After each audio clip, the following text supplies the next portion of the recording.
Loba jelema lewas tuluy-tuluyat masantren geus masantren hayang pinter ai geus pinter hayang naon. Matak sing tamat tujuan hirup jelema rakyat hayang jadi pejabat geus jadi pejabat geranya kanu ngaran rakyat kakara eta deuk jadi deuk teu jadi eta hakikatna nu aya dina hate rakyat. Hiji eta.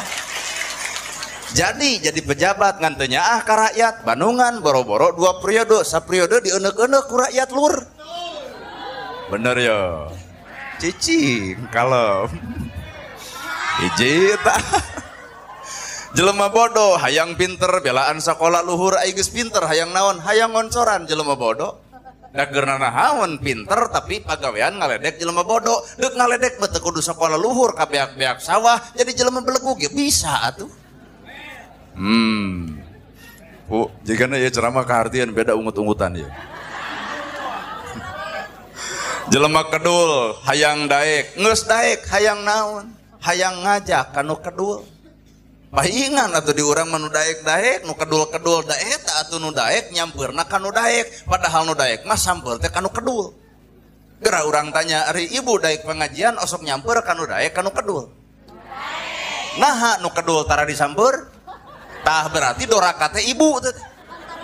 Naha suudon. Oda mungun cenah disampeur oge. Nabi Muhammad dakwahna 23 tahun ibu ngajak tatangga karek sakali juk nyebutkeun si itu mungun. Nah nu bika dosa-dosa teuing hirup teh. Lebok karnya. Teh.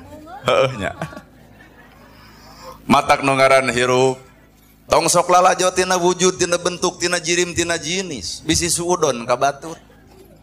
Batur aya nu teu pangajian teu kudu diomongkeun sabab si eta aya nyieun kalakuan jeung praktik ibadah nu urang moal apal rahasia antara dirina jeung Allahna.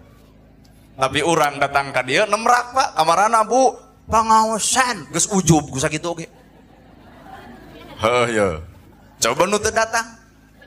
Keur nyangu, keur masak salaki datang bapana hampura emak teu ngaos. Heunaha kahiji teu acan gaduh widi tinu jadi caroge, kadua bilih bapa nuju lapar hayu we urang tuang sasarengan ibadah eta gede.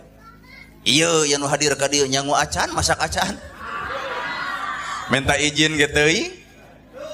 Balik peuting teuing ditanya ku salaki ti mana kuat lilelet teuing pangajian nya pangaosan sa ustadna nana gerhana maneh dereng adat ka salaki. Matak hakikat nu ngaran ibadah teu bisa ditangtukeun ku panon ieu Pak. Da ibadah mah nu ngarasakeun awak bapa jeung awak kuring. Matak ngaran ibadah teu kudu dilalajuan ku batur, da ibadah mah cukup Allah nu nganilai ka awak urang. Well tah.